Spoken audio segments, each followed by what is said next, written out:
About an hour into the protest, around 5 o'clock, a protester got into a dispute with a counter-protester and grabbed her megaphone, smacked her in the face with it, and threw it in the river.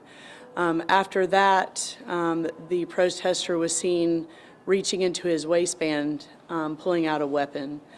We already had a law enforcement officer that witnessed part of that, and that protester was immediately taken into custody. Right now, we have all the parties involved here. Everything is contained.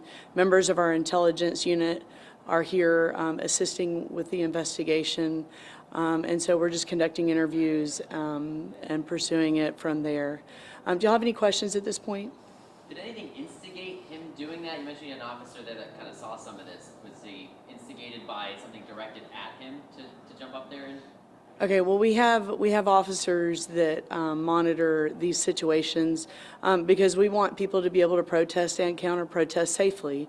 But this turned into a dispute where it was pretty heated and passionate, and so that kind of drew the attention of this officer who was able to intercept the situation before it spiraled out of control. Was the robbery then just the microphone? Was that the physical thing that was stolen in the robbery charge? Yes, the megaphone was snatched, so the charge would be robbery by sudden snatching while armed because he did have a gun on him. And so that is the robbery charge.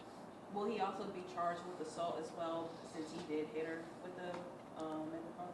All right, so that's a good question. The assault is actually part of the robbery charge. Otherwise, it would just be a theft. So the robbery is the taking this, stealing something by using force. So that's an element of it.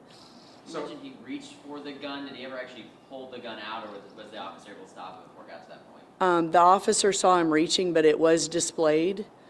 So there is an improper display of firearm as well. And so after that, did the protest end? Did it keep going? Do we know? Yeah, no, we simply we handled that incident within it and then allowed everything to progress naturally the way it was. So. And on average, how many people were out there?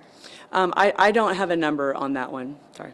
We've generally had peaceful protests, especially during this conflict, and this is maybe the first sense of violence that we've had in a while. Do you have any thoughts on having a violent issue during a protest and looking ahead here, JSO's role in keeping peace?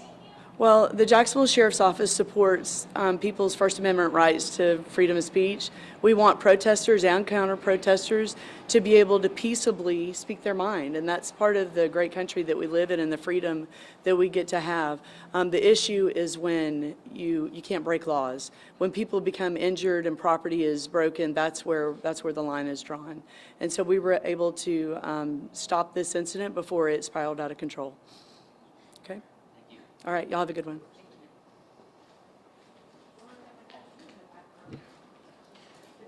We would have got your good side. Oh, yeah. All right, y'all say more. Thank you.